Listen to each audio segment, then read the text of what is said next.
Live from Utah's Wasatch Front, the pulse of the Mountain West, where the issues that shape your life meet the truth that sets you free. Across Utah, across the Republic, and around the world, welcome. This is KMMU.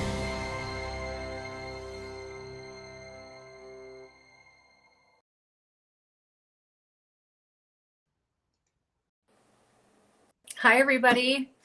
I didn't hear the intro, so Mr. Producer, I hope that you did on your end. I did. Welcome to Political Head Trauma. I'm your guest tonight, or I am your host tonight, Holly. Jared is not going to join us tonight, and we actually are going to do some things differently going forward. But I have Mr. Producer here walking me through this, my very dear friend. Say hello, dear friend, Dwayne. Well, hello, dear friend. Hi, Holly. Hi, we're so excited to have you, all of you tuning in. Big day today. It's tax day. So, government didn't get every last penny out of you folks. Make sure that you, scrape more up. I've seen a ton of small businesses that pay all throughout the year. And on tax day, it's like, give me some more. And I often ask myself, how on earth would it be if the government just made you write a check for all your taxes at the end of the year? How fast, and let you keep all your money, how fast would things change? There would be a tax revolt, Holly. It would be huge. Because I pay quarterly, and I have to write them a check. I have to write them a big check every quarter. Because I got three businesses. I got this podcasting business, I got a marketing business, I've got a hosting business, and I just write checks to the government every 3 months. And it's bad if everyone had to do that, there would be a tax revolt. Hi, William. Thank you for joining us. Good to see you. If the truth is if all of us we got to keep all of our money, our profits or whatever from getting paid at work. And at the end of the year, we write a check to the government based on how much we made.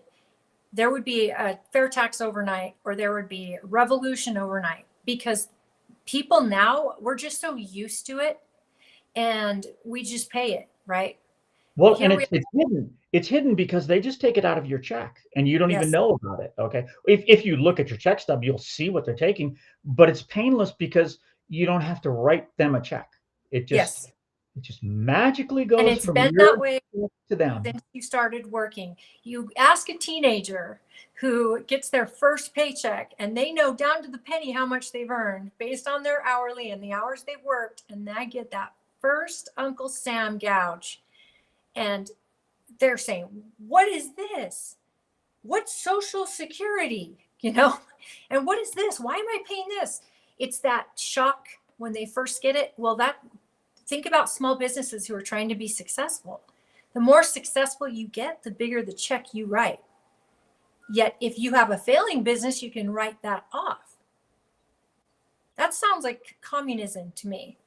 Well, the good thing about having a business is you have expenses that get deducted, just like personal deductions. So, but with deductions, you're writing checks. Try not to make any money, Holly. Exactly. That's the thing. It almost ruins that entrepreneurial spirit where you're trying to make something a success, because the more successful you get, the more money you pay to the government. Think of it this way. Some kid gets a new job. He's working for, maybe McDonald's or whatever he's doing, mowing lawns, working, and he's expecting $1,000. Okay. Exactly. Right to the penny. He knows what he's. And then his check comes and it's got $700 on it. And he goes, "Where's my other $300? Well, if that's a weekly thing, imagine that. He's paying $1,200 a month to the government. It's just kind of invisible and you just get used to it. So. Yeah, it's true. And then you get me on this thing with taxes that I still will not understand. Why do we tax our military? Members of our military. Number one, they make nearly nothing. And why do we tax Social Security? That was my next question, because I get Social Security coming, and if I make more than $1,700 outside of that Social Security, I got to pay taxes. Yeah, but Social Security itself is a tax that you've been paying since your first paycheck. And Since then I they was tax you on a tax. This since is, I was 15 years old, I've been paying taxes. You yeah. know. So happy tax day, everybody. I hope Well, that you guys have all got your taxes in and paid early, and hopefully it's been an okay year as far as that goes. And I wish you all the profit, especially you business owners out there. I've been there. It is not easy, and it doesn't get any easier, but I wish you success, even if you have well, to pay a bit more. and the Um, average person who's on a W-2, they get money back, but it's their money. It's yeah. oh look, But I got a big tax refund. see, that's No. another thing. When you're getting a big tax refund, that means you're doing something wrong. You're not deducting enough, or you're not claiming enough dependents. And a lot of people use that almost as a savings account, which is the absolute wrong thing to do. Use your money while you have your money, because waiting till that end of the year for that big check, like a lot of people, I used to do it. I would just deduct nothing. At the end of the year, I would get my tax return, and it would be a good chunk back in my 20s. It's a little bonus, but it's your money to begin with. It's Okay. money I could have been making interest on rather than the government. Yes, rather than the government. Yeah. So Should we talk about you, Holly? yes, please. So for many of you, I made a post yesterday letting everyone know that I was not going to continue with my race for District 29 the House of Representatives. And it was with a lot of sadness and a lot of prayer. And you know, I have some really great trusted people in my corner that have as much drive and passion as I have. And if passion and drive and belief in something so much could get you across the finish line, I would be moving forward. My heart is bigger, I think, than well, first of all, my bank account, so we'll be honest. But you know, campaigns are expensive, but that had nothing to do with it. It actually, I've been having some health concerns. Many of you don't know, as I have something called Nutcracker syndrome, which I recommend everyone Google it, because it is a rare condition. Mostly women have it. And normally it's found in girls in their 20s, and they're able to treat it. Well, I've probably had it since my 20s, but it didn't get discovered until last year. It does involve a lot of pain. It's your renal vein, which is compressed totally by your aorta and your mesenteric. It completely compresses the renal vein, so no blood can go through your renal vein into your kidney. So what happens, and what's happened with me, is that last June I had surgery, and they fixed it with a stent. But they noticed while they were in there, the renal vein is highly deteriorated, because this has probably gone on for 25 years. And it causes a lot of pain, because your body creates what's called collateral veins. And when the kidney cannot push the blood out through the renal vein, it starts to find other pathways to go out. Well, all those veins have nerve endings. So everything is, I mean, the reason I only had surgery is because of the pain. It was intense. So fast forward, I've had surgery and everything is going just wonderfully. The most healthy I had been in December. In January, I filed to run for office, and 2 weeks later, the pain started to come back. And after a number of different tests, and for any of you that's involved in health, in your healthcare in any way, you know what I'm talking about. You're waiting for one test to the next test, and it's 2 weeks out, or it's 3 weeks out. And, you know, when you are in a campaign, I've got 3 weeks till election from the convention.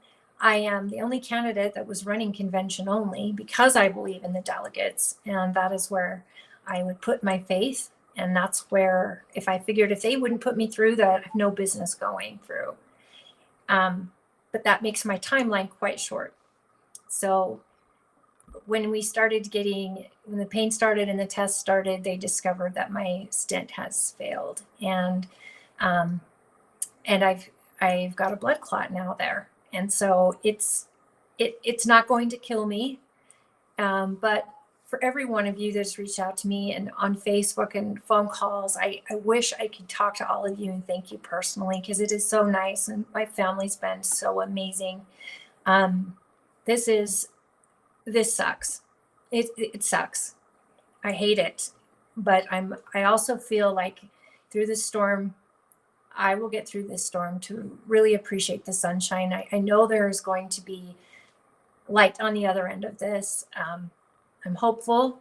Right now, they're just talking pain management, but there was a delay between your insurance fighting with the doctors, with the treatment plan, with your schedule, with all these things coming together. I was in a very quick, can we do this now, please?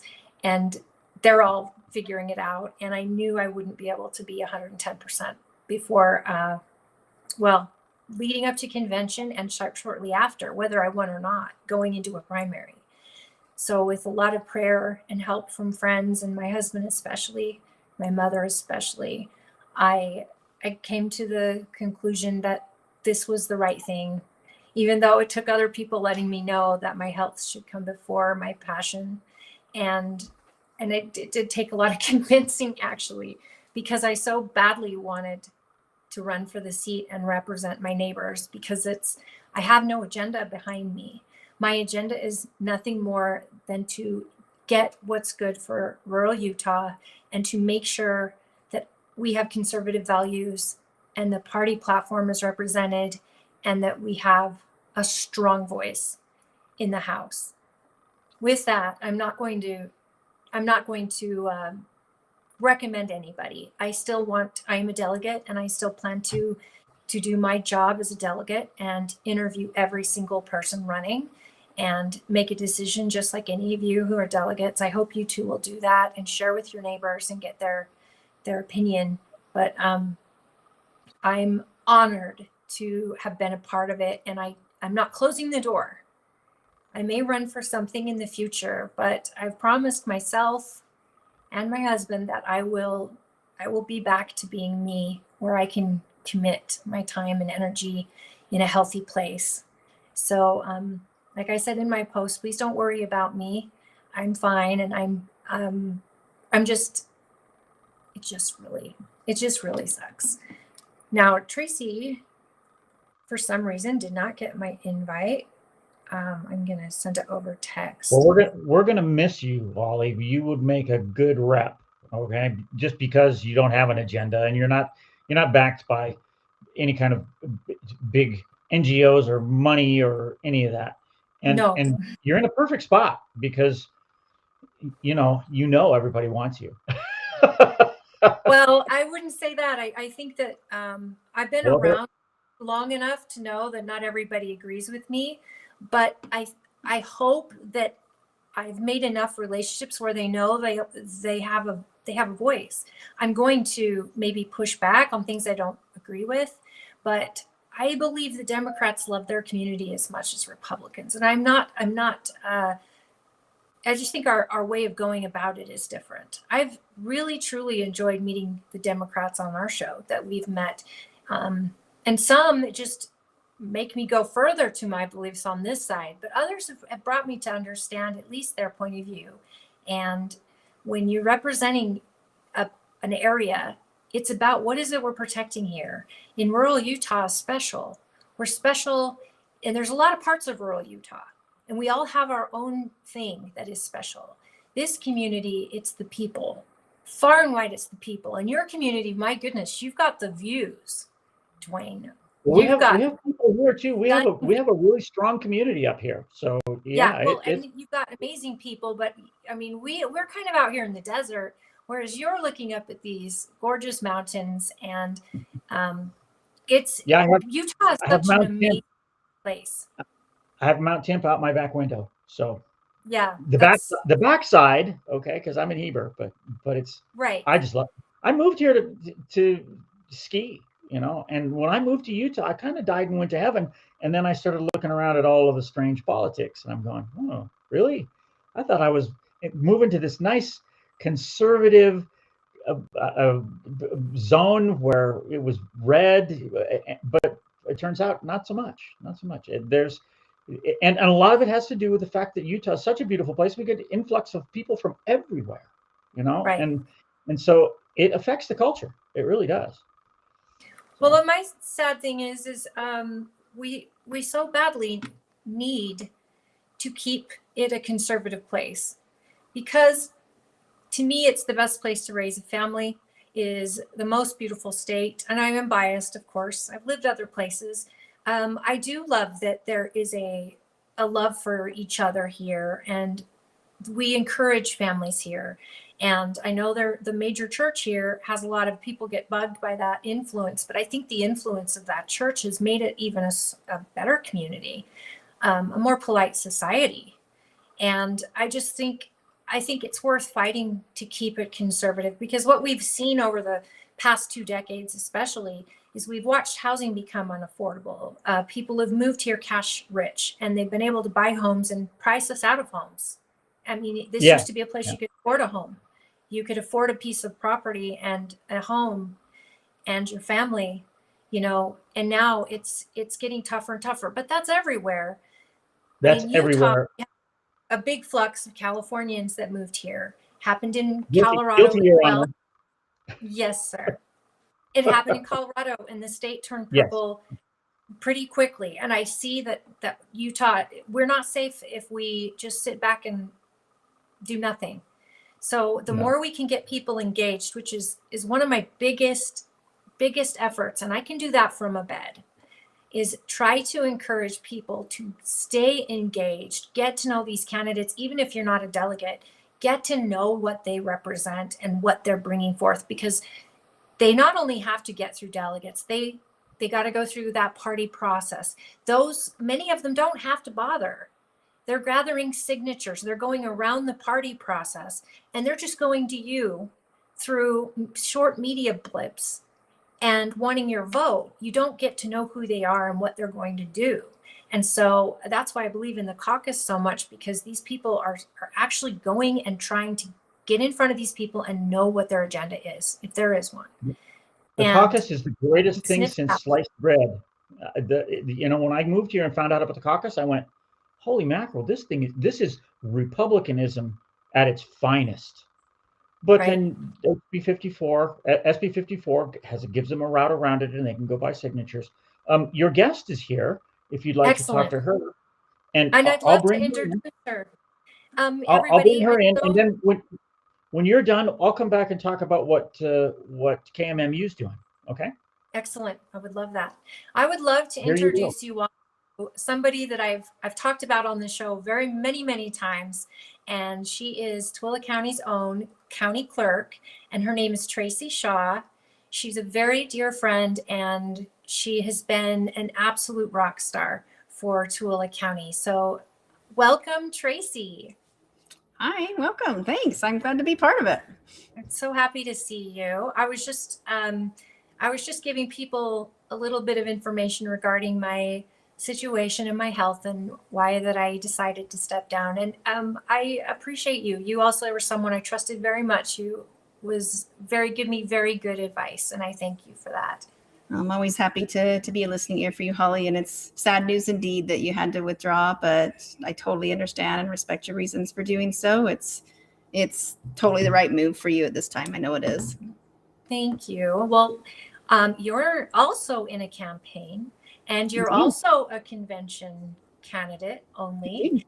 And you're also somebody that has been involved in the party with me. You inspired me many years ago with all the work you did in the party, and you still are a very good listening ear for questions and to all parties. I noticed that as a county clerk, you really understand how parties work and the importance of what they're going through and legal stuff and election integrity. That to me is one of the biggest things right now that people are talking about, which is why I wanted you, because who better than you to understand election integrity? And I would love to hear your thoughts on what you've done in the county as far as the election process. Oh, sure. I'm always happy to talk about elections. It's a big part of what I do in the office and the integrity that we've worked really hard to maintain and to set up in the office. It's something that I plan to continue doing with another 4 years here in office. I'm grateful to be on the ballot again this year to run for a second full term. I'm unopposed this time, but that may not always be the case, and I don't take that lightly or for granted. I'm excited for what we've been able to accomplish in the time that I've been here. We've made a lot of changes in the office. The law has also changed a lot just since I've been in an office, and what we have to check and what we have to verify. And one of the main changes that I made that I feel really helps to solidify things in the office is even just moving things around, and just really helping the staff to be more empowered to learn more in the office, to like understand the machines, understand what they're doing, understand why we're doing what we're doing is a big part of it. When I first came on, the things were set up in kind of a not really logical way. Like we were running over each other in the election room, trying to get from point A to point B. And so I wanted to set up more of a flow in the room that just even physically made it easier for us to process ballots and to like have things in a step 1, step 2, step 3, where there's a lot of different steps. We do those. The signature verification has been done. We do audits of that each election. And now with HB 300, here in 2026, we're going to be adding the last 4 digits of the Utah driver's license or social security number in addition to the signature verification. So that's something that the legislature came up with to add yet another layer of verification that we need to have in our ballots. And I look forward to implementing that process. It's going to be a little bit tricky, a little bit different than what we've done before. But we're in the process of doing testing now in preparation for the June election. And the state is also working on a lot of different things as well to help that happen. But it's a big part of what we do every day. Well, and I've noticed having usually I watch the ballots whenever there's an election. You invite candidates as well as parties to come in and oversee and just watch the ballots in their little area. And it's like a well-oiled machine in your office. And I say that all the time. You've got a really great staff there, and they're all such a pleasure to work with. And, for any of you that need passports or you need, I've been there with passport. It's so great to have that hands-on information. It can be confusing. You might have to do a couple of things, but talk about walking someone through something that is otherwise very annoying. It's so nice. It's nice to have really sweet people there who are actually helping. It doesn't feel like a government building, if you know what I mean. It's not like going to the DMV. It's actually nice. No offense There's to real it. people behind the counter. Yeah.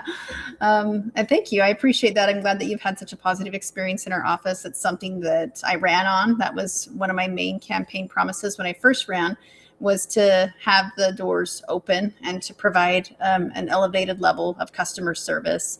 I feel that's something we've also accomplished during my time there, in that we completely changed, again, just physically, logistically, changed the office so that we could have 2 counters plus an ADA counter there, so that we could be serving multiple residents at the same time, where before it was just 1 counter, or there was a spot for 2, but it was very crowded and just wasn't very accessible.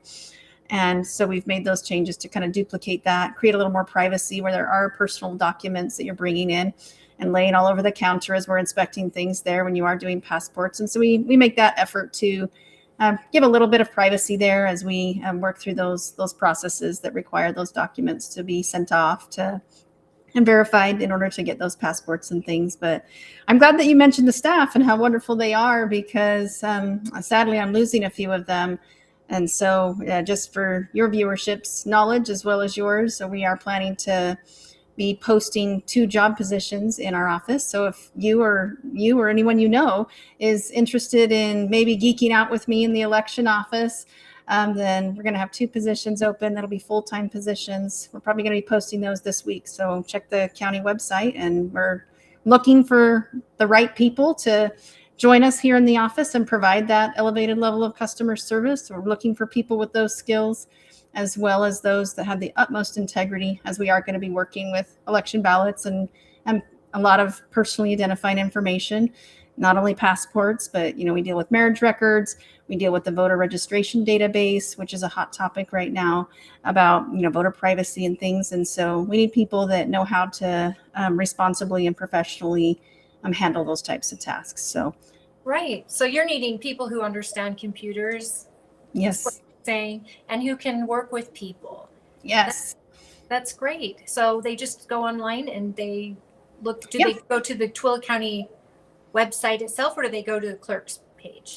They can just do a Google search for Tooele County jobs, and that'll be the first one that pops up there. It has a page where all of the jobs that are available for Tooele County will be there, along with ours will be listed there among, there's several others there currently. So take a look at what the county has to offer. Working for the county has been a real positive move for many people in our community.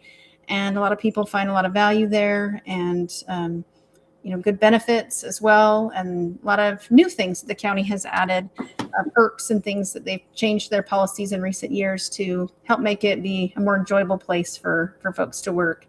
Things like they've installed in-office gyms, and they have fitness release time where you can take 30 minutes out of the middle of your day and go down and do some walking or some exercising to get away from your desk.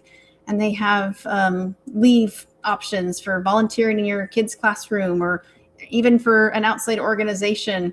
If there's a cause you enjoy working for, then they allow you to be paid on county dime to go help in the community in different ways. And those are just a few of the things that they've added as benefits to county employment. That's incredible. I had no idea. Yeah. Well, if you have a healthy staff, they'll stay longer and they'll be happier and do a better job. I think that's proven. So if anyone's interested, please reach out and apply.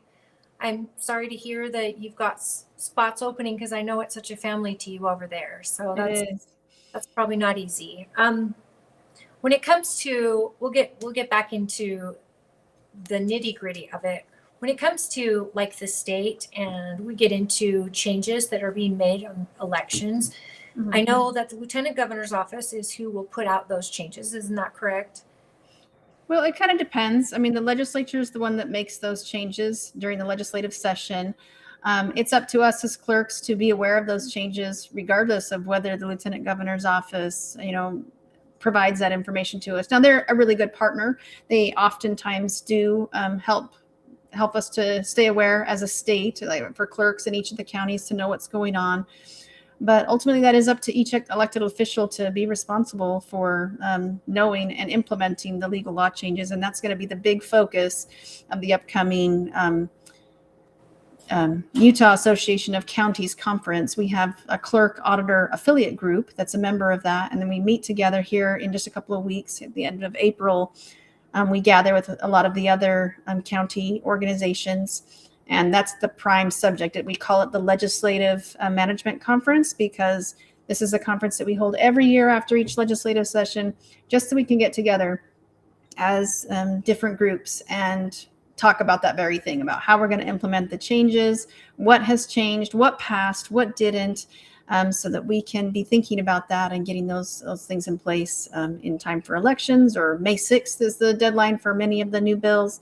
And so we'll be working through those details, not only as individuals, but as a group, working out best practices. Because even though the law might be the same for all of us, there's 29 different counties that sometimes interpret it or maybe implement it in 29 different ways, but we're all compliant in our own way of how we go about it. And that's what's beautiful about our election system, not only here, but just even nationwide, how it's decentralized in so many ways like that. It makes it really difficult to hack a system when we all kind of have different ways of doing it, different security protocols, different softwares that we use in office, election equipment that's certified. It's really just nice that hey, you can't just hack an entire system, because it's all different everywhere we go. So it would take an extremely coordinated effort and a lot of really bad people in a lot of really bad places in order to really compromise an election. I mean, there's vulnerabilities in every system, but we do what we can to mitigate those, whether it's physical security, cybersecurity, or otherwise. So, some people would say that that's why that presidential election that we had that was so questionable, it wasn't the whole system, it was 4 counties and that were questioned because it would almost be impossible to hack into the whole system because, like you said, everything is chopped up. Yeah. And how much input do county clerks give when legislature is creating bills regarding elections? I feel like there's a lot of information given, and that we have several of our clerks are gracious enough to spend much of their personal time or office time when they could be representing their county at home or working in the office. They leave their offices in the capable hands of their staff, and they spend so much time on the legislative hill. There's a group of 9 of us clerks that are on what we call the political steering committee of our affiliate group that work specifically to track legislation, to make the whole group aware of it, to kind of gather group input. And then that group, we open it up to the rest of the body to say, hey, how do we feel about this bill? And then many voices in that group carry that message on up to our legislators, those that are sponsoring bills, those that are voting for bills. And there's a lot of conversations that happen prior to a vote taking place. I know that many legislators value the input of our clerks, and especially if they're working on things that are specific to our offices, like elections or marriages or things like that, then the legislature has been really good to reach out to us, generally speaking, to say, hey, I'm thinking of doing this. What do you think? Sometimes they don't always consult us, but we end up following them anyway. We always track those election bills, whether they came to us or not, to say, hey, this is going to affect us in this way. Can you please reconsider? Or are you open to changes? It's a conversation that is had every single year. And we have several clerks in that lineup that are actively doing that on a regular basis. We speak at the committee hearings as well when they're voting on things. We try to support as many as we can. We oppose those that we don't. Some we stay out of entirely just because we prefer to let the legislature make their administrative decision rather than like having a really strong opinion one way or the other. It just really depends on the legislation. But yes, it's something that I didn't realize was as important as it was. I remember when I first came into office, I was a little bit annoyed as a resident, thinking like, oh my gosh, like why I'm electing this person and I'm paying them to be in the office in my county.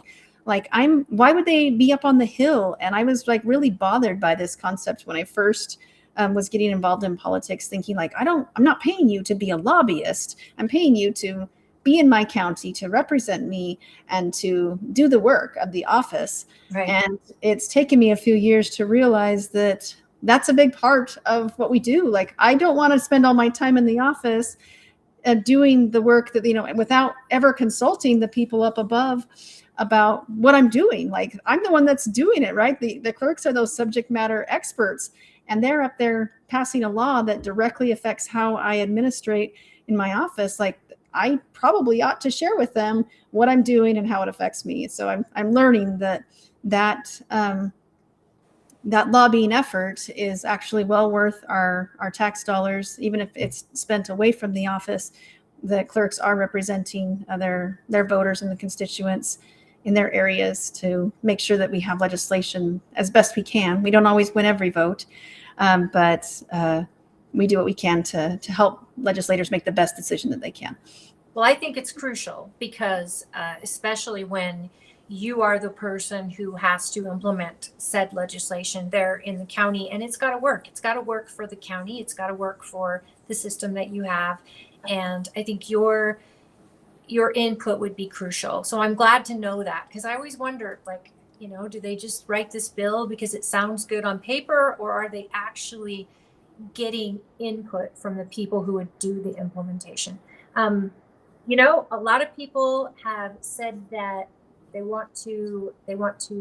Trump wants to ban mail-in voting. This is where I want to go next with you, because Tooele County's always, well, not always, but over the last 8 years, we've gone full mail-in, maybe 10 years, full I don't even remember in what year balloting. it was.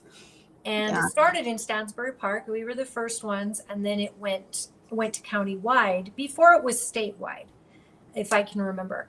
So I know a lot of people love it. They love getting their ballot. And so as a county clerk, why don't you tell me what is the plan with that, and what are we going to see regarding mail-in voting?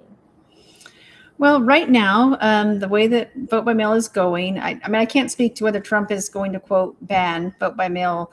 I don't know that he personally has the authority to do that. But again, that's a decision that's made at the legislative levels that I don't have a lot of control over.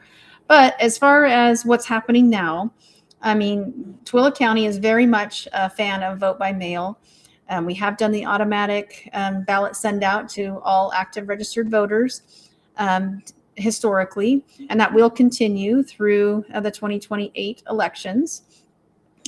Voters have between now and 2029 elections to declare how they want to vote, because the state has passed that law that we're going to stop sending ballots automatically to every single active registered voter. Now, that doesn't mean that vote by mail is going away. That just means it's not going to go out automatically. So many voters right now, each election, we're sending out that information to how you can make that declaration. If you want to vote by mail, you will still be able to continue to do so. And you can declare that each election. You can do that online at vote.utah.gov. In the primary election ballots that we're going to be sending out, there will be some instructions on the ballot insert that direct you in how to make that declaration. And you can choose to vote by mail. You can choose to vote in person and no longer receive election ballots by mail. And that's something that would take effect immediately after the election or after that declaration. So if you make that declaration today that you don't want to receive a ballot, that you want to vote in person, then you will not receive a ballot for the June primary. Now, that's something you can change every single election, or you could be one thing today, change it tomorrow, and we would be processing that one by one, each of those requests as they come into office. So don't feel like you're stuck one way or the other. If you want to receive a ballot by mail, you still have the right to vote in person if you want to.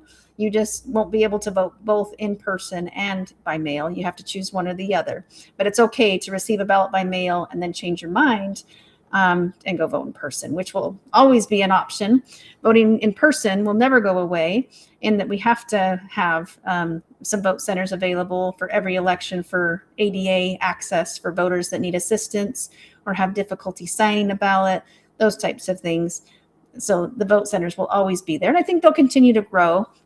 And that is one of the other things that I'm looking to accomplish in my next 4 years as far as how we vote. New legislation has been passed that we aren't allowed, we being county clerks, we are personally responsible now for ensuring to the best of our ability, to the best extent allowable by law, that we don't have lines at vote centers longer than 30 minutes. And that's a really tall order. I mean, I know many of you probably were in a line that was longer than 30 minutes in 2024. And that was rough. I'm not going to lie. As my first presidential election, I learned a lot about the difference between a presidential election and a not presidential election. And there are differences in what it takes to facilitate that. It was my very first one. We got through it. We survived, but I want to do better in 2028. And so something that I've been working on, not only last year, but leading up to it every single year between now and 2028, when we have a second chance to be successful here, is I've laid out an equipment plan. Meaning, like, I don't want to just surprise the county with a big equipment ask. I've been getting a little bit of equipment each year because I know it's going to, in order to facilitate that, in order to reduce the lines, then I have to reduce many single points of failure, meaning some of our equipment failed on election day. Printers went down. We lost internet, things like that are obvious single points of failure.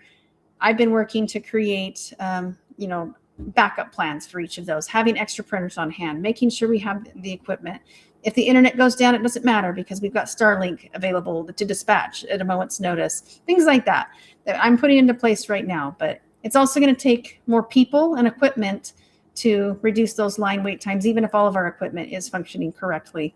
And so I'm working to open up a 4th vote center, which will really be in 2 different rooms at the county building. It'll be an interesting logistical idea that I have, where we'll use the room upstairs in the county building where we normally hold it, as well as downstairs at the same time. And so we'll see how that goes, and hopefully that helps to alleviate some of the long waits that some folks experienced previously. Well, you also opened a 3rd in-person voting this Yes. last 2024 election. Correct. And that was great. And that flow seemed to be really reasonable. You had a pretty good, I think the county, because it's the county, had the longest lines because people know to go to the county. But it felt like what Grantsville and Stansbury Park had pretty good lines that were just moving all day long. Did you find that a 4th maybe or a 5th maybe needed? Or do you think that we are in a good place with 2 at the county and 1 in the other areas? I would have a total of 4, what I would consider to be 4 for the 28. We had 3 in 2024.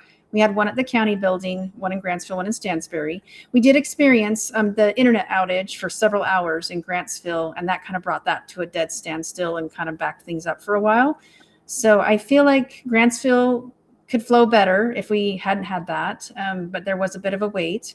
There's also not space at the fire station for long lines there, even 30-minute lines, because we were getting people lining up out into the fire truck bays, and it's really just not the safest or most accessible area. And so for this year, and we're giving it a try at the Grantsville Junior High School and the gym. So we'll have a lot more space. It's ADA friendly.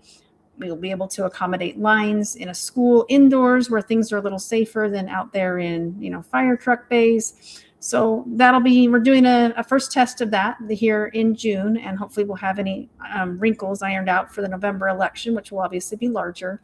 But it's a good time to do some trial runs before we get to the 2028. So again, I'm already thinking 4 years ahead of where I am now to try to make this as seamless as possible for our voters later. But for 2028, we'll keep a Stansbury location.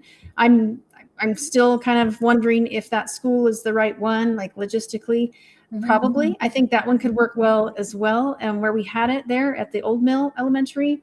But again, we had some printer failure there that caused some problems, or toner, something to that effect. And so I think if we just have some backups to avoid those types of situations, that the line can move a little faster there as well. But having the 2 vote centers at the county building, where I agree with you that those lines were definitely longer because that's just where most everybody goes, will help to be able to take down that line in a quick hurry. And I'm already going to be employing new poll workers and election workers for these elections now to help get them some experience so that they're ready and trained and fully experienced by the time we get to that 2028 election, where I'm going to need everybody and their dog to help me pull off a seamless election with 30-minute wait times or less, and things just flowing smoothly is my ultimate goal. I don't promise perfection, but I'm sure going to try and hope for the best. And I certainly am striving to do that in my campaign this year. And anyone who knows you, they know that is just like you, to be making a backup plan for the backup plan, because that is you.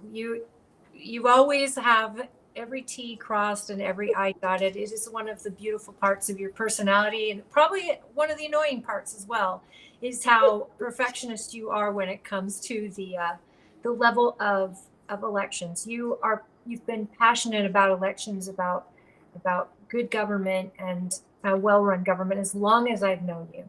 And so I think you're in the perfect job, and I'm really proud of you. Thank you.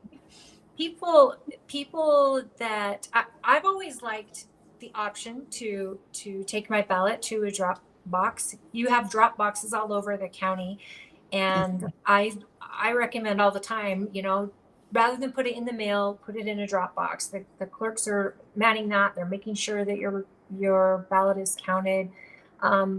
You've done a lot there. And do you see a need to add more drop boxes? Is there anything changed as far as drop boxes versus mail that you have seen through this last election? I don't really see a need for more. In fact, I feel like we have some extras that are kind of unnecessary, but the law requires me, that is a change that happened several years ago, that necessitated having a ballot drop box in every city, town, formally organized jurisdiction here in the county. So we have boxes, as you said, all over the county. I think there's 10 of them. But we have to have one in Wendover, in Vernon, in Rush Valley, Stockton, all of those towns, large and small. Tooele has 2, Stansbury has 1, Erta has 1, which has been really helpful. And I'm not opposed to that in that it does provide a lot more accessibility for the voters of this county. But, is that the best use of our taxpayer dollars? Because they're expensive to buy, just even outright, to pay for, one of the ballot drop boxes that would go out to like Vernon, for example. We're looking at probably $3,000 to $4,000 just to even buy the box, let alone the labor to install it, the cover to put on it, the location to put it in. Right? We have That to has to coordinate be, that. doesn't it have to be camera or at least a lit parking lot or something? Yep. The law does require that it has to be ADA accessible, meaning someone in a wheelchair could roll up to it. It has to be the right height. It has to be monitored, whether by a human or by a camera. If it's outside, then it has to be 24/7 camera covered. If it's inside, then it just has to have like a human nearby to monitor it during business hours. And so we've had to make a lot of different agreements with different cities and towns to facilitate that, which is fine. Like, I'm not opposed to that. But where I have a little bit of a mixed feeling on the value is that when for example, out in Wendover, there was one election in recent years where we had a total of 5 ballots dropped into that box. Now, there's not a lot of voters out in Wendover. I think we had that year like 183 voters total. Only 5 used the ballot box. Others probably sent it in by mail because that's what they were used to doing for many, many years. But now we've got those 5 ballots. And so what do we do with them? Like, is it worth 2 people, because ballots always have to be covered in 2s, right? Nobody handles ballots alone as part of our chain of custody procedures. So do I have 2 people either that work in Wendover, like the city clerk has been very kind and the city officials there have been really good to work with us to ensure that those ballots are safely delivered to us. But like, that's 2 people's time driving several hours. So that's wear and tear on a vehicle plus gas, their hours, just to drop off 5 ballots. Is that worth it? I don't know. To that person, it probably was. To those 5, I'm not here to tell them yes or no. It's an administrative decision. I put a box there. We're going to take care of it because that's what the legislature has decided. Do I think we need one out there? No, I don't think it's necessary, meaning like they could have put a stamp on that and it would have arrived to our office just the same, and that would be a little bit more affordable. But if that's a cause of concern to that one person or those 5 people, that they would feel more comfortable knowing that their city officials and are personally handling that rather than the postal workers, then I'm not here to get in the way of that either. So we made that investment, and the state helped to fund that. And that legislative requirement, they did allocate money for that several years ago. And so that was really helpful and made me feel better about making that change because they put their money where their mouth was instead of just giving us an unfunded mandate and saying, go put ballot boxes in, and by the way, you need to pay for them, which wasn't the case. So super grateful for that. That reminds me of something that happened, I think in 2024 in Washington County, where they said the mail was picking up the ballots and it went to Las Vegas to be processed and then to be brought back to be counted in the county clerk's office. Yes. And the dates ended up making the ballots void. Correct. There was some controversy there. So did they fix that? They did. Yes, they passed some new legislation. Part of the problem was they required the ballots. Like, we had a state law on file at that time saying ballots must be mailed within Utah in order to help reduce the problem that I had when I was first elected in 2021. We had 1,400 ballots in Lake Point that didn't arrive with the rest of the county. That was the year that they were voting on whether or not they wanted to incorporate as a city. And so as part of that, those ballots were metered, like postal metered, differently than all the rest of the ballots in the county, because theirs had an extra insert. It had a map in there saying, hey, do you want your city to incorporate? Yes or no? And see the map. This is the proposed boundary. And so they had an extra thing there. So they weighed a little bit more than all the rest of the ballots in the county. And as a result, they got metered differently. And there was a postal error where they got sent by like regular junk mail rather than like first class ballot, top priority kind of expedite that we would normally see with ballots.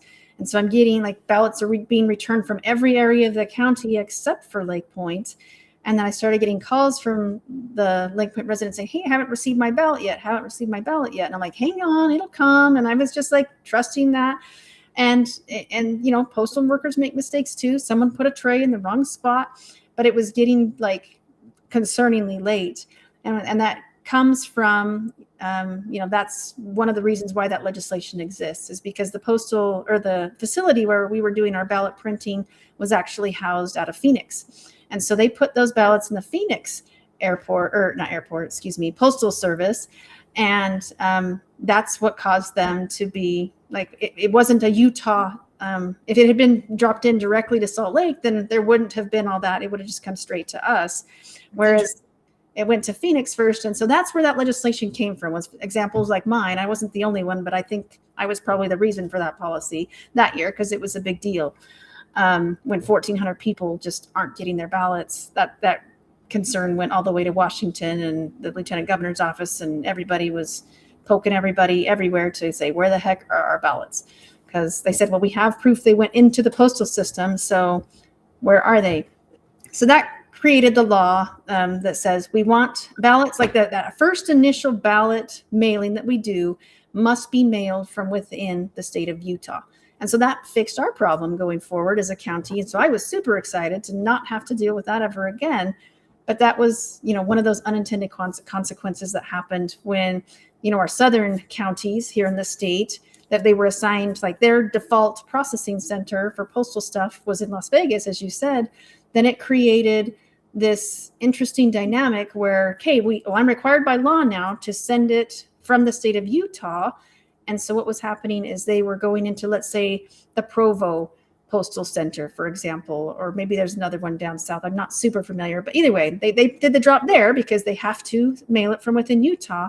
But then because of the way the postal division had like regions broken up on their end, it went to Provo first, but then they had to reroute it to Vegas for processing. And that was just their assigned distribution hub, where those of us up north are assigned to Salt Lake.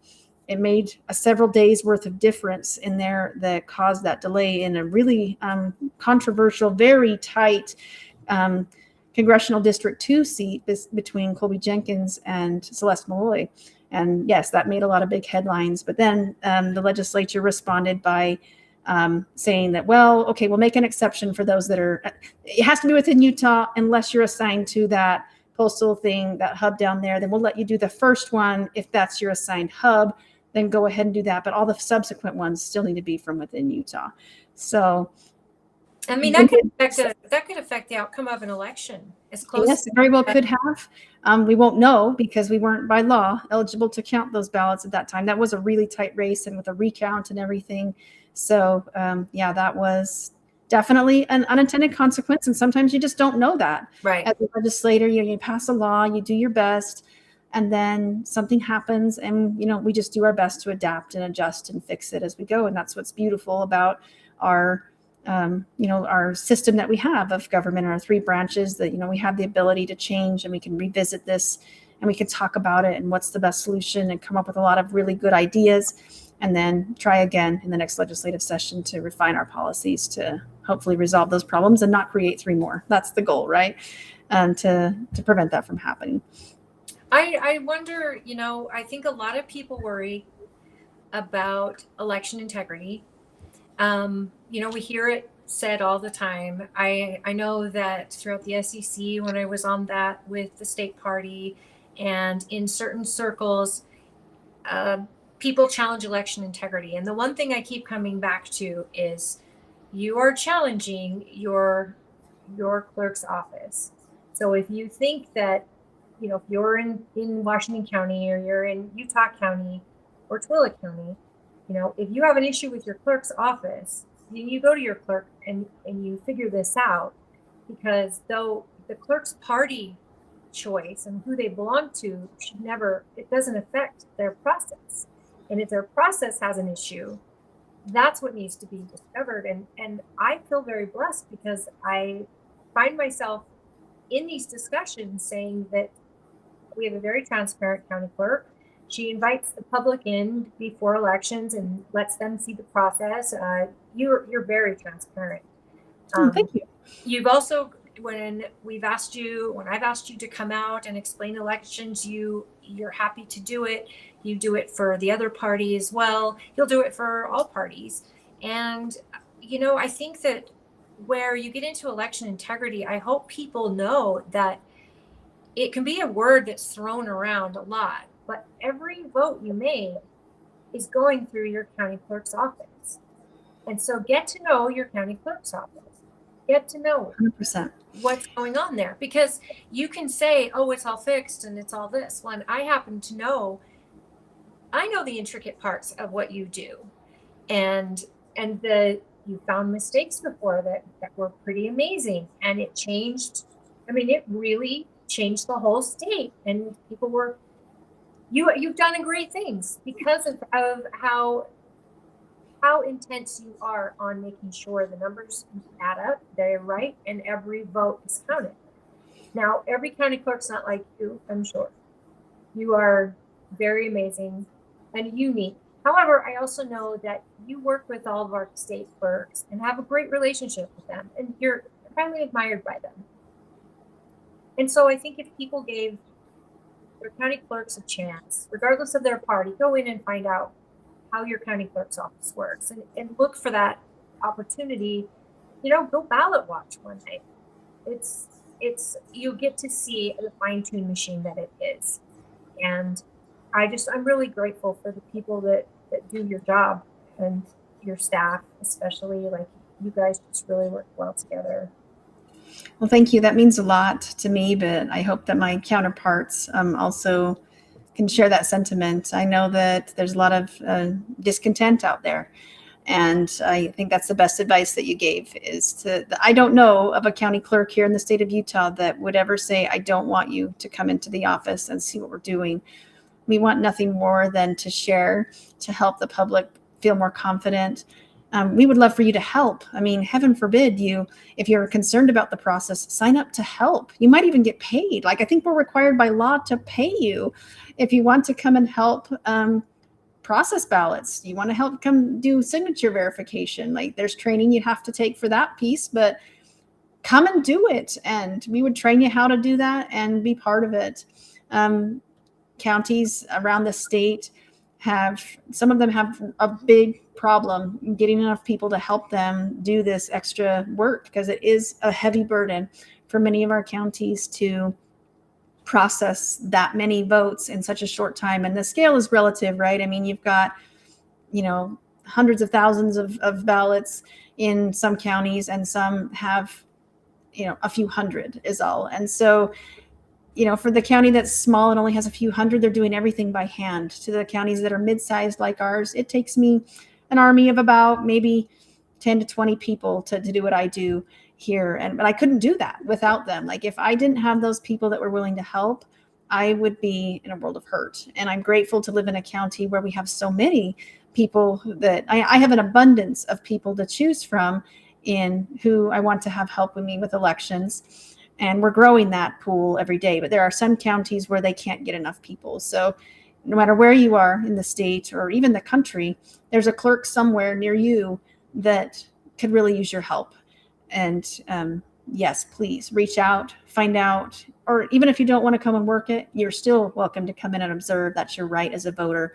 And I'm sure the clerk or staff that are dedicated to that would be willing to explain every single process about what's happening there. Transparency is a big part of what all of us do. And we all have a shared vested interest in ensuring that that is done correctly. Just as you said, regardless of which letter is behind our name, that's not something that really even comes into play.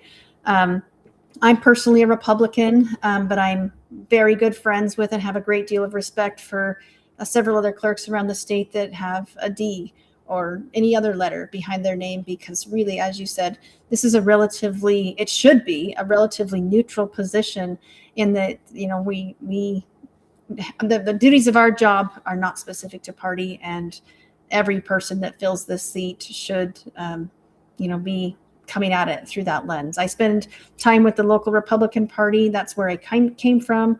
I dedicated like a decade of my life or more. I kind of lost track after so many years helping at the party level. So you're right. That's where I learned a lot of it, and where I gained a healthy respect for elections and just the caucus convention system as a whole. I too came from out of state, as your former guest mentioned. Moving to the state and finding that the system exists was really precious to me as well. I didn't realize how I grew up in Wyoming, where things were very different. And I just had no idea that this exists, and that I was feeling so empowered as a grassroots person in 2009 is when I woke up politically and actually started doing stuff and engaging, because I married into a political family. That's all they talked about, where I never talked about it before. So I owe much of my nerdiness to the family that I married into, because if you'd told me in high school when I was living in my own little bubble that I would be running elections in a county someplace, I would have been, what are you even talking about? So it's been a real journey for me, a lot of growth, and I love what I do now. Even if I were not elected again in the future, if the public decided maybe someone else was better for this or different, or we're tired of you, go away, which y'all have the right to do. And I respect that with the utmost honor there, that I don't feel entitled to this seat at all. And if the public opts to choose someone else, that's okay. I respect this job. And if I can't handle that, then I probably shouldn't be in this job. But even if I were not reelected, I'm confident that I would probably remain in the elections industry, because once it gets in your bones, it just stays there. So be careful if you're going to apply, because you might find that you really, really like elections and you want to keep doing it. It's kind of an addiction for me now. I totally would find someplace else to work in the industry. You're such a nerd, Trace. You're such a nerd. Your election nerd for sure. I kind of am, not gonna lie. And I have a joke that sadly says Tracy's never seen a spreadsheet she didn't love. She can put a spreadsheet together and it's just magical, and I just see Chinese.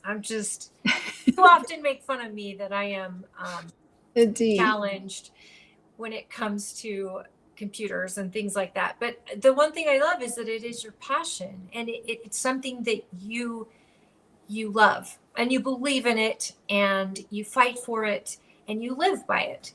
You always have, as long as I've known you. And I think that we've known each other probably since 2010, 2011. Probably. That would be about right compared to whenever I woke up politically. And we both woke up politically after Obama and the 2008 crash. And then it was different. I mean, I was from here and you were not, but we both kind of woke up to, wait a minute. And I think we both started to really, really look at how small our government was not. It was one of the number one employers in the country, if not the number one. And the Obamacare and the principles Obama was pushing out were showing us in the future the potential to lose our country, or at least the free country that we have. And, I think we both kind of just really, we were Tea Party people. We're like, hey, this can't stand. We can't stand here and do nothing. Right. I remember those days, not really knowing what to do, but knowing I needed to do something. And, that's how we both got our start, finding different roles and trying different things and finding our own path, where we ended up in leadership together in the county party. And I have a very healthy respect for what you have personally built here in this county with the local Republican Party and the many, many years of service that you've given to help build a structure that can only continue to grow. You have so many amazing relationships with people around the state at all levels, and so many people respect you as a chair, and what you have built here in the county and the passion that you have demonstrated as well. So I tell everybody, I couldn't have done it without you. I mean, there's too many people like yourself that love it as much as me and worked as hard as you possibly could to do it. So this is ours, and I'm so honored that we were doing it together. And we share birthdays, folks. I know she's like 10 years younger, but we share birthdays. We're birthday twins. And you know what? We both love this community, and this community has given us a great place to raise our kids. And it's interesting because it's, when you really look at how great becoming a delegate is empowering, because it's a responsibility. And I don't think the average person day to day understands the delegate process as much, or the caucus process. Even Utahns that have been here forever, I know, because I was one of those people. I didn't really get it. But once I became a delegate, and I'm sitting across from Mike Lee, who wants to be a senator, or Mitt Romney, and I get to ask him these questions, and I get to ask follow-up questions. And I go back and I send an email out to my caucus attendees or my precinct and say, listen, this is my thoughts. This is what he said about this, this, and this. And trying to let my neighbors know why I'm voting the way I'm voting. To me, that was like, finally, I don't have to sit back and let politics happen to me. I got to actively engage, and I felt like I could make a difference and make things better. Now, Romney did get elected, and he stopped really showing up to delegates not long after. But you kind of see a trend in people that go through the delegates versus people who go and ignore them and just go through and buy their way in. Not all of them do. But the process is important. It's important because there's accountability to someone, and they actually have to answer to regular peon voters like ourselves, the unwashed masses, who want to know what you're going to do with energy, and what are you going to do about elections, and how are we going to make sure that our taxes aren't going to cost my mother her house, things like this, that actually, these actual issues that matter. And people who run for seats, folks, these are normal people who run to be your senator or and I'm talking about state and local and even national. I mean, Celeste Malloy is a normal person, but she's got a lot of degrees, and she's a dirt doctor, in her degrees. Impressive. But when you have local elections, they're normal people like Tracy and I, who just feel like we can add something, or we can do it differently. And we see a need that isn't being met, and there's a passion there that it is our geeked out. We enjoy the work. So I am grateful to anyone who throws their hat in the ring. Campaigning is not easy. And even with someone who doesn't have a competitor, you still got a lot of work to do. And that's got to feel nice though, right? I'm not going to lie. Like it definitely is a weight off my shoulders that I don't have to do as much as I would as if I had a challenger. But I am a firm believer in still showing up. Like, I'm still attending the Meet the Delegate events, some as a delegate, but I'm excited for this Thursday. I'll have a chance to speak. So that's tomorrow night, right? Yep. April 16th.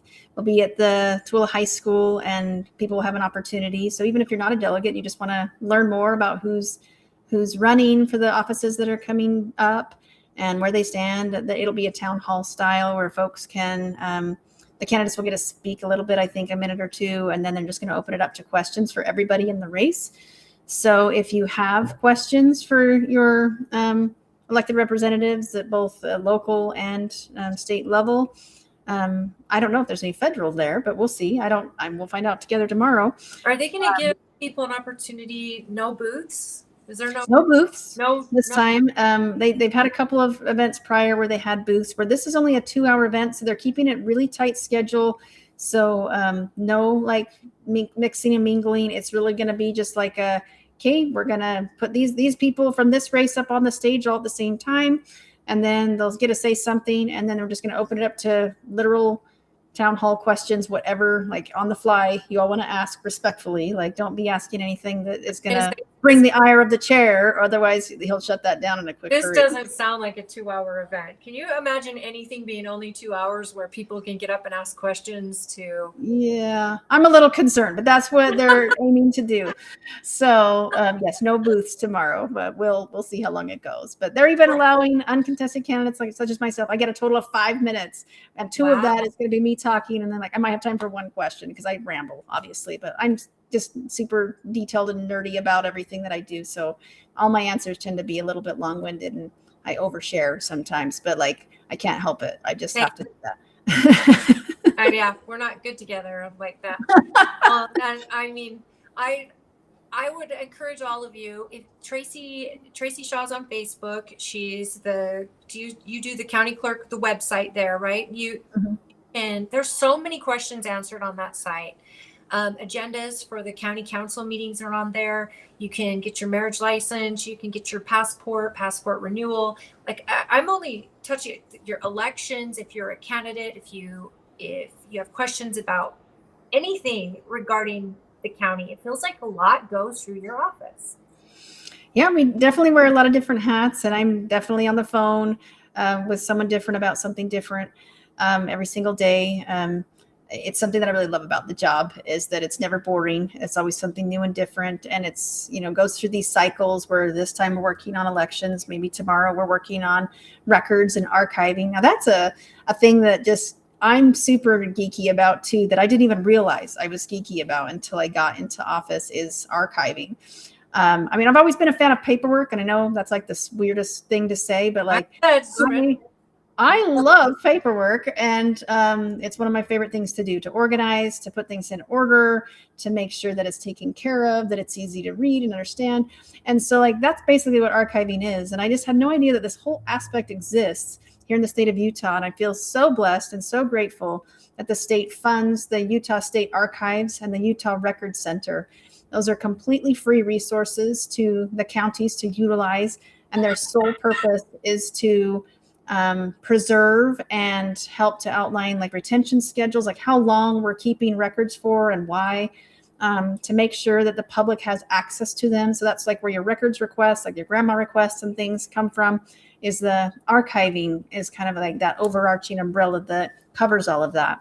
Is that just for like government meetings, or are we talking about marriages and genealogy and all of that? We're talking literally every government record from every government agency flows through these facilities. I didn't even know they existed. But what's really cool is that counties like ours can submit our records from any department. So just this last week or so, we dumped off at the record center, I don't know, maybe 20 boxes of marriage licenses that are super old. And we don't reference them very often because people don't really need them. And if they do, then we have the digital copies in our office that people could request for genealogy purposes. Or we have the more modern ones where people can get those for like, legal reasons, if you're doing like benefits, or maybe a spouse has passed and you've got to prove that you were married, those kinds of things. Then those are permanent records of our county, and so we can't ever throw them away, can't ever shred them. So like that, but that's an ever-growing pile of paper that like the county would have to just store from the dawn of time to it never ends, because everybody keeps getting married, and that's wonderful. That's one of my favorite parts of the job too, is marrying people. Didn't realize I was going to be doing that either, so it's just really cool. But how cool is it that I can just box those up, take them to the archives, and they will store them for us for free forever. It's a permanent record, and they will store them and house them for us. We just have to fill out a form and take the documents there. And they're so giddy when they receive them. We've got the right people in those offices because they're just as nerdy as I am about elections. They are to records. They're like, we're turning in all these super thick, they're like these thick kind of books from like the 1800s that are just in my vault in the clerk's office. They've been there since I arrived. I've never opened them because they're way too cool to touch with my bare hands because I'm afraid I'll ruin them with my finger oils or something like. But it's got all this handwritten, beautiful cursive in these books that need to be preserved. Like they're just sitting there on my shelf. They're getting dusty and gross. And I'm like, I don't want to open this. What do I do with it?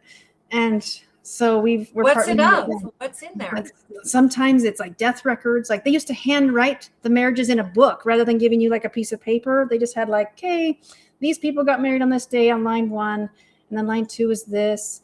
And there might be another piece of paper that references or something, but it's like death records, voter registration and things back in the time when it was like all handwritten. That's like, amazing. Like the minutes of council meetings or commission meetings back then. Like all this, I'm like, I'm glad that nowadays clerks don't have to run on beautiful penmanship, because I don't think I would get reelected if that was the case after seeing like the gorgeous calligraphy that they all wrote with back in the day. Yeah. Anyway, these documents are just beautiful and amazing, and I want them to be preserved. And I'm so grateful that we have a place where we can send them, where they know what they're doing.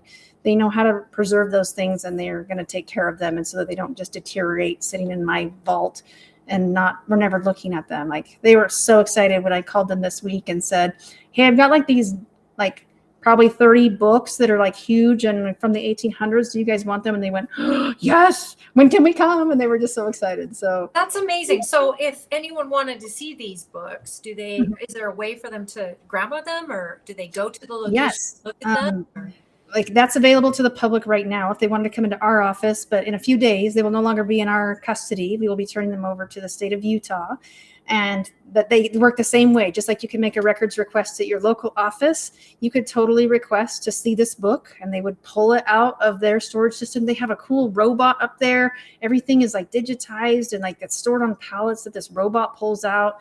It's really a cool place to go and tour. If you're interested, they do offer that. There's free tours there. You can see what they're doing. They'd be happy to show you, but they will pull out those records and lay it open for you and like let you see whatever you want to see.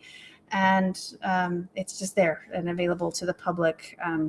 That's anytime. interesting. And I'm not surprised, because Utah, I used to work in hotels, and a lot of guests we would have came into Salt Lake specifically to go to the genealogy library in Utah.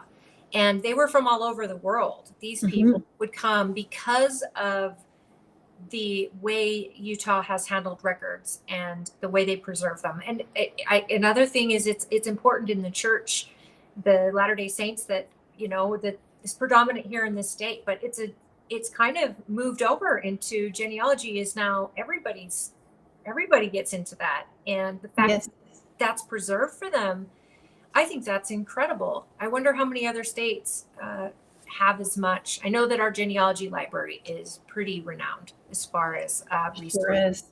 I mean, even when I first came in, that was something that the LDS Church was doing in our office. Like I arrived, and apparently they had been working with our former clerk on digitizing all of the marriage licenses within our possession as a county, because we didn't have that up to this point, I guess.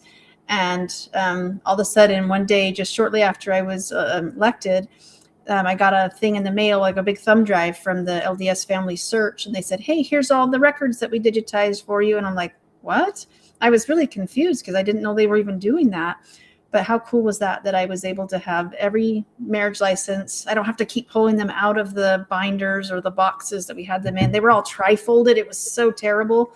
And it's like folding documents. I don't know if you know anything about document preservation, but every fold, and especially if you open it and close it a bunch of times, that just deteriorates super hardcore on those folds. And they were in these super old things that every time we opened them, it would just scrape all the documents if we had to pull one of those out, and it was just ripping and damaging the tops of those. So that was one thing that we did. I'm like, oh, we cannot be doing this to the marriage licenses. So I'm grateful we have the scans. That's like the digital copies. We don't ever have to open these again. But those are the boxes that we took, is we unfolded all of them, laid them out flat in boxes provided by the archives, and like now they're all flat, they're all in order, and they're never going to be folded again, and they'll be able to be preserved long term for that. So Amazing. I'm super excited. Well, I'm just, that's never an issue I thought about when I think of the county clerk's office, and yet it's a very big issue. It's a very big issue. Records are, my goodness, they kind of affect a little bit of everything when you're talking about historical reference. I was curious, back to political stuff. When you want to register, let's say to vote in the primary, in the last few years, haven't they kind of changed how soon before you can vote in a primary, like Republican primary? Do you have to register as a Republican? This takes me back. I wanted to ask you this because I know a lot of people will say this, that in Utah, we have a lot of Democrats that will register as Republicans just to vote in the primary, and then they register as a Democrat after. So I remember that being an issue, or at least an issue people would say was happening. Sure. And it dawned on me, like, I'm curious who would know if that's happening. You would know. Probably. That I would. That's happening. Share with us if there's sure. rules with that. Yes, I mean, that's another response by the legislature to that complaint. I think that many people shared that with the legislators, because a few years back, they did create some new law that required people to declare a party well before the primary. So currently, right now, that deadline is April 1st for the even years, meaning whatever you have until April 1st of any given even year to pick a party. Once you pick a party, that party is locked in up until the primary election is over to help prevent the very issue that you're discussing.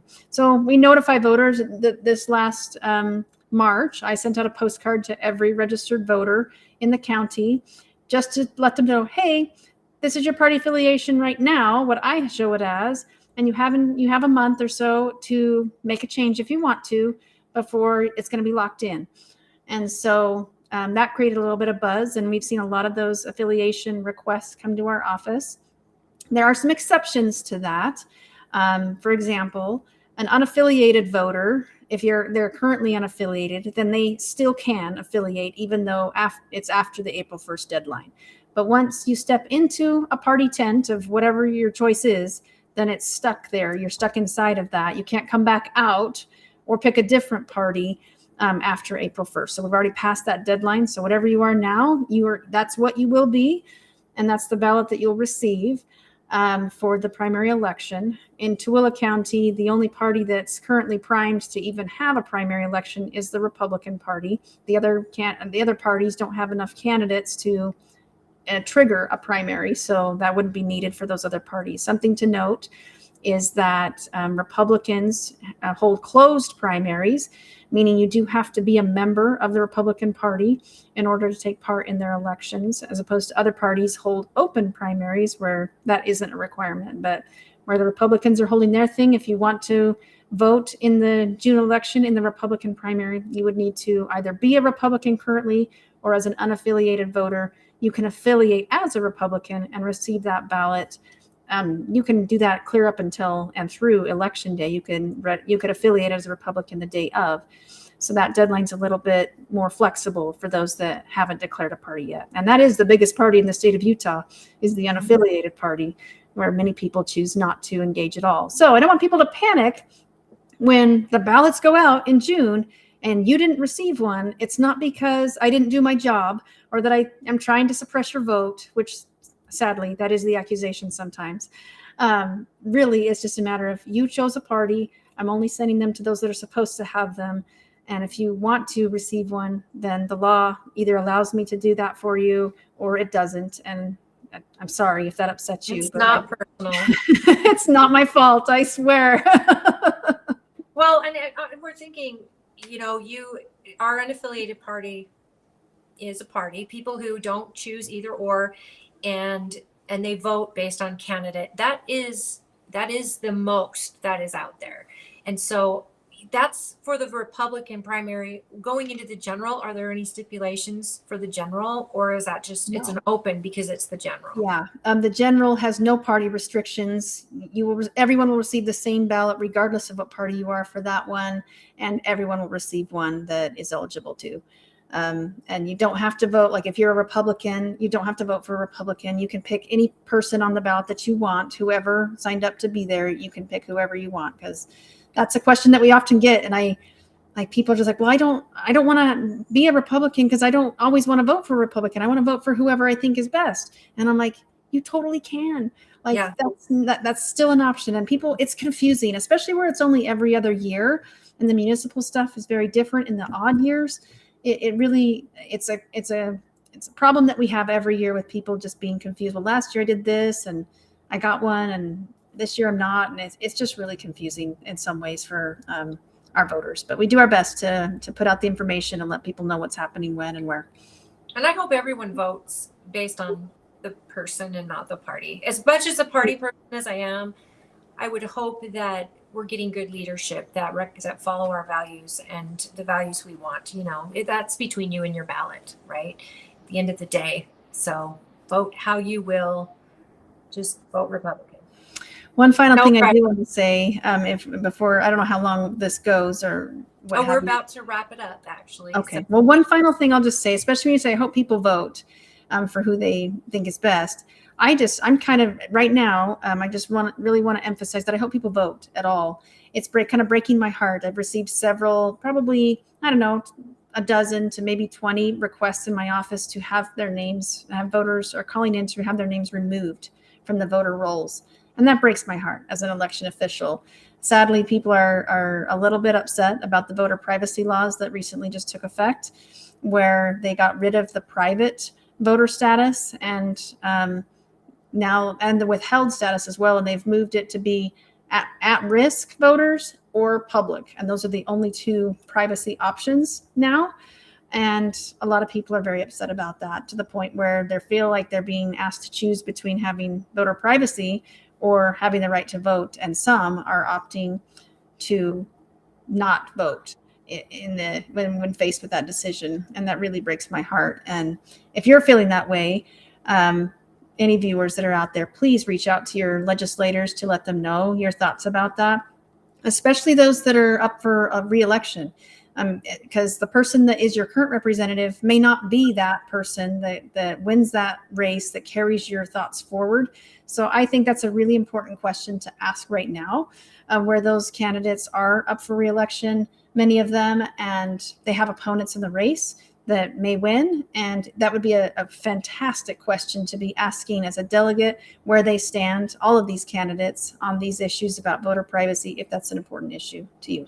Can you explain that a little bit? Because I know there's a lot of people out there that want to keep their affiliation private, right? Yes. And that affiliation, along with how often they vote, which elections they vote in, that data, they have elected to keep it private. Well, legislatures has deemed that you can't do that. And Exactly so. so we're talking about, I'm thinking right off a hand, police officers that I know Mhm. don't want people knowing when they vote or who they vote for. Teachers don't want people knowing when they vote or who they vote for. People who have a restraining order, or they're fear for their life for some reason, they don't want Yes. their status being out there. So if they were to register as unaffiliated, then they kind of, for those people who don't want anyone to know how they vote and they just registered unaffiliated, would that fix that? It would worry? not. Unaffiliated voters would still appear on the list as a public, because that would be a public registration. So anyone can collect that list or request that list at any time after these changes take effect. So right now, the voter list requests are on hold. They're paused while the legislature and the lieutenant governor's office have sent out letters and notices to any affected voters. So if you had the private or the withheld status previously, then you would have received a letter from the lieutenant governor's office informing you of the change. So the groups of people that you were talking about, Holly, like the police officers, the teachers, those with like protective orders, There is that at-risk designation that they are 100% eligible for. It's basically the same as what withheld used to be. But what they did is they just forced everybody out of the withheld because there was a lot of people that had that status. They got kind of grandfathered into it, even though they weren't part of those groups that actually need protection. And that's a big part of why the bill passed, in my opinion, is to make sure that only those that actually need those protections have them. And then the rest of the list should be publicized so that people can do public audits and things. Is like, it was a transparency reason, was kind of my understanding as to why the bill was presented and passed in the first place. But there was lots of debate about it and lots of different opinions about that. But those that you mentioned are eligible to fill out the form that the lieutenant governor sent to them, or we have the form posted on our website. People could print that off. And it's not just the individual who is a member of that group, like a law enforcement officer, as you said. It's all members of voting age within their household are also eligible for that protection because of their connection to that person that is in that qualifying group. So we're talking victims of domestic violence or dating violence, the law enforcement, as you said, members of the armed forces. The code does designate public figures as eligible. So like teachers would fall into that. I would direct people to reference that code that's referenced in your letter to kind of take a look at that and see if you feel like you qualify, because that is kind of a broad definition of what a public figure is and isn't. So I'm happy to review that with anybody by phone if they have any questions about it. Other ones, I'm just going from memory, so I apologize if I'm missing a group or two. But protective orders was one of those for sure. I'm drawing a blank if there's something else. That's okay. So the form is what there. And we're here to exactly, when you say it's public information, what exactly is public? Is it your address? Is it your phone number? Because I mean, Let me walk you through it. Yeah, that's a really, really good question. So the public voter registration status will be exactly what it was 2018 or prior. This is exactly what it used to be. So it's not necessarily something new or something different than what we've done before. So it will include public information. If you have the public status, will be your name, your address, your political affiliation, your vote history. And that means what elections you voted in, not who you voted for. We don't track that, and no one knows who you voted for, but just that you voted in an election, period. That's all going to be there. What's not going to be publicized is your more sensitive data, like your social security number, your telephone number, your email address, your birth date, driver's license number. None of those more sensitive pieces of data will be released as part of this list. But some people are still concerned about like their political affiliation, as you said, or even their address. Like they don't want that to be out there. And so if you're concerned about that, then take a look at that at-risk designation form that Lieutenant Governor Office has put out. We're happy to guide you through that, point you to where you can get one if you need one, if you didn't receive one, or a member of your household needs one, and we can get that processed for you. You have until May 6th to make that declaration. And then May 6th, from then on, then the clerks have that much time between May 6th and May 25th to process all the forms that we receive in the office to give everyone those protections. And then May 25th is when list requests will be turned back on and information could be released at that point. So if you don't take action between now and May 6th, then your information may be at risk of being exposed to the public. So those that qualify should take action immediately. So Okay. who decides if they qualify? Is it the clerk or is it the state? I know The there's probably clerks are responsible to process it, but state code is what governs who we can accept and who we can't. So it's Gotcha. pretty straightforward. And each county will consult with their county attorney to determine, like, if there's questionable things, like if there's someone that I don't think they qualify as a public figure or whatever, like if someone makes something up on the form just trying to get it, but they don't qualify, then we would let them know that and make them aware of those changes. But most of them are pretty straightforward. I think I've rejected maybe one of the forms of the many forms that I have received, and we've been kind of inundated with these forms in our office. We're getting these requests every day, which is great. Like, I'm super happy to receive them and to help voters that qualify receive that protection if they want it. So not complaining, it's part of my job, but I'm just concerned that someone will forget to put the form in, because that's the only way you're going to get that protection again. If you had it previously, is to take this action now. That's interesting. I didn't realize that was happening, but I think when we live in a day and age where your data is so important, and the fact that it's easily attained is a little concerning.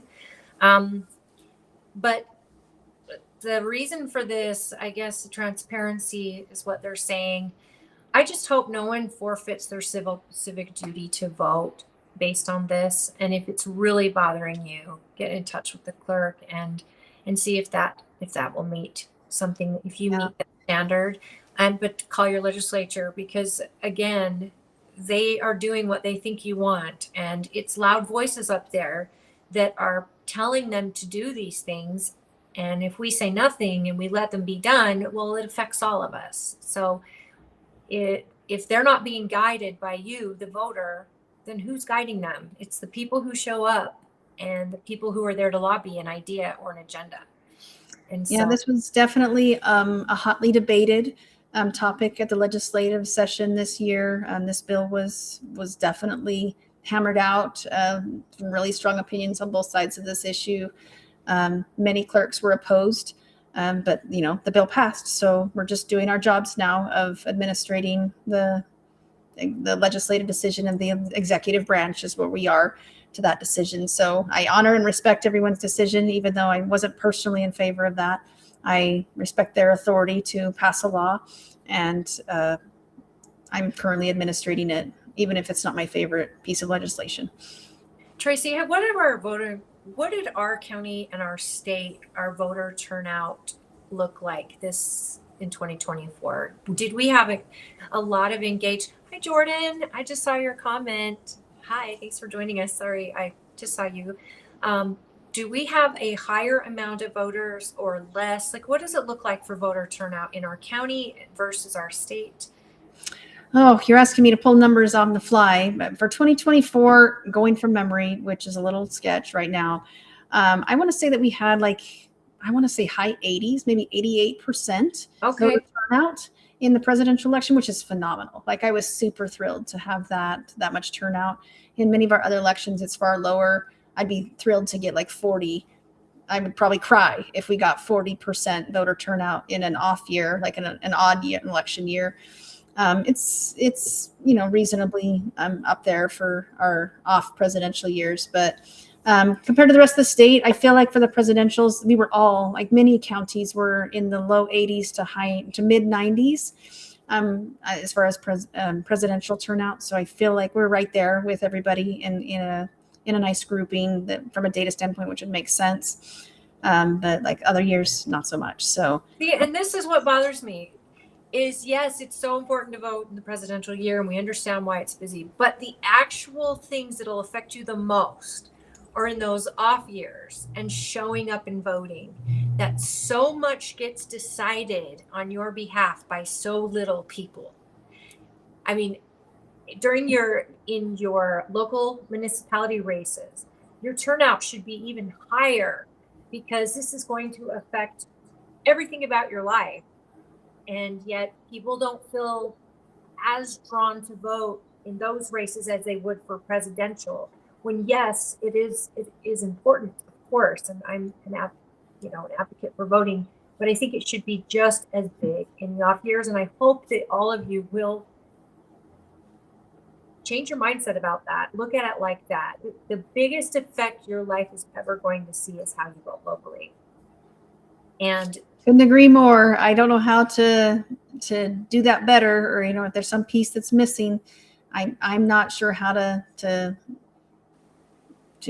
engage the voters in that way. Like, I don't know what determines what people do or don't do, but we're doing what we can, and we're sending people ballots, and we're making people aware. And I like the vote by mail system, because even if you didn't know there was an election happening, it shows up on in your mailbox, and you go, oh, there's an election happening, even when it's not a presidential year. And that's a great way to be reminded if you're not following it that closely. So I would encourage people to sign up for Vote by Mail if that's a reminder that they would like. Because if you don't, then you're just going to have to know that you have to come in person, because I won't be sending you something to your home to say, hey, it's election time, please come and see me. Like, that won't be happening. And so if you want to be signed up for mail-in ballots, you have to go to voteutah.gov. And that's one place to do it. You can call in to our office. We could take care of that change by phone if you provide some personally identifying information, so we can make sure it's you.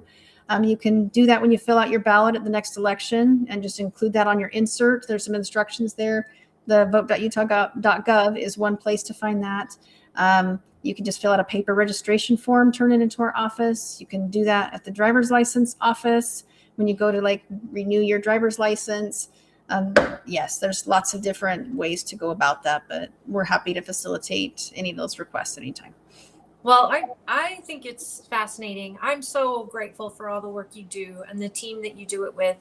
And I would like to conclude this interview with my most sincerest thanks and appreciation. Is there anything that you want to mention that maybe we didn't bring up? No, I feel like we covered all the bases. I really appreciate the opportunity to visit with you. It's always good to chat. And if people can geek out with us along the way, then bonus. Awesome. I agree. Well, you have a wonderful night. My best to you and the family. And I hope to see you tomorrow and tomorrow night. Thank you. Yep, I will be there and look forward to visiting with you. Thank you very much, Tracy. It's Mr. Producer here. This was an extremely informative show, and we love Holly. I'm sad that she's not running. Dang it. Me too. She would be a phenomenal legislator. She has her head wrapped around those issues. I understand and respect it. It's totally legit. So, okay, ladies. All right. Thank you very much. Good night. You can sign off when you're ready, Holly. Well, I actually wanted to talk to you, Mr. Producer, and talk about KMMU next as we go forward, because you had an event yesterday, and I wanted you to share that. Oh, we had a big event yesterday. Actually, it was a filming, and we now have a studio down in Salt Lake City, and we had an audience. We had 6 panelists. It was a panel discussion. It was actually run by our two hosts, who are Doug Yeaman and Trent Christensen. You probably know Trent.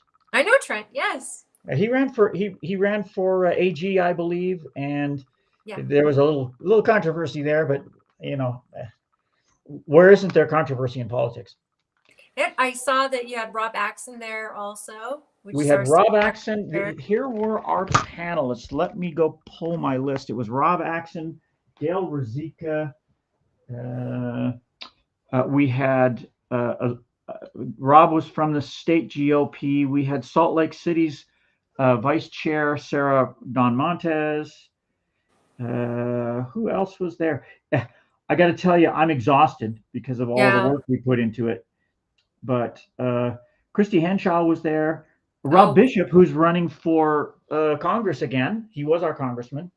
And then Zach Wilson, who was head of the Young Republicans on the campuses. Do you know Zach? I love Zach. I love Christy. I love Rob. I mean, these are great people. And you guys, this is from KMMU, and they are our partner in all of this, if not our parent organizer for this. And if you're watching this on the Facebook page, or if you're watching this on YouTube, please tune into KMMU Main Street Media and subscribe to them. They've got a lot of different shows and a number of different hosts like myself, and that are really trying to get into the issues and just truth and transparency, education. We're not trying to tell you how to think. We just want to talk about the issues, get people who know what they're doing or who want your vote, or potentially we'll get our minds going, because our goal too is to get beyond politics. We have a holistic health show on Thursdays. That's Lori Gagan. I'm going to start doing a show on technology. So we're going to go beyond. I'd really like to have a total conspiracy theory show, about aliens and Sasquatch and that kind of stuff. So we're expanding, and we really want to be Utah's voice. And our show yesterday was called Wake Up Utah.